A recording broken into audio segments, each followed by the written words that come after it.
బండి మీద అమ్మే బఠానీ చాట్ ఎగ్జాక్ట్ టేస్ట్తో ఇంట్లోనే ఈజీగా ఎలా చేసుకోవాలో చూపిస్తాను. చాలా టేస్టీ అండ్ హెల్దీ కూడా.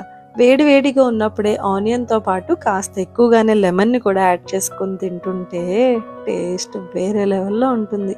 దీనికోసం ముందుగా పచ్చి బఠానీని 6 to 8 అవర్స్ సోక్ చేసుకుని నీట్గా వాష్ చేసుకుని తగినంత వాటర్ అండ్ సాల్ట్ యాడ్ చేసుకుని మీడియం ఫ్లేమ్లో 6 విజిల్స్ ప్రెషర్ కుక్ చేసుకుంటే ఇంత సాఫ్ట్గా కుక్ అయిపోతుంది.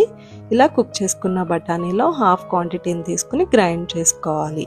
ఇప్పుడు కడాయిలో ఆయిల్ హీట్ చేసుకుని ఫైన్గా చాప్ చేసుకున్న గ్రీన్ చిల్లీస్, ఆనియన్స్ యాడ్ చేసుకుని ఆనియన్స్ మంచిగా ఫ్రై అయిన తర్వాత 1 teaspoon ginger garlic paste add చేసి పచ్చి వాసన పోయేంత వరకు ఫ్రై చేసుకుని టొమాటోస్ యాడ్ చేసుకోవాలి.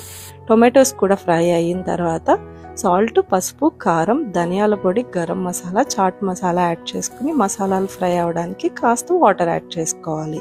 ఇప్పుడు ముందుగా గ్రైండ్ చేసుకున్న బఠానీతో పాటు కుక్ చేసుకున్న బఠానీని కూడా యాడ్ చేసుకుని ఈ స్టేజ్లో ఒకసారి సాల్ట్ అడ్జస్ట్ చేసుకుని హాఫ్ గ్లాస్ వాటర్ యాడ్ చేసి మీడియం ఫ్లేమ్లో 15 to 20 మినిట్స్ కుక్ చేసుకుని లాస్ట్లో కొత్తిమీర యాడ్ చేసుకుంటే టేస్ట్ చాలా బాగుంటుంది. తప్పకుండా ట్రై చేయండి.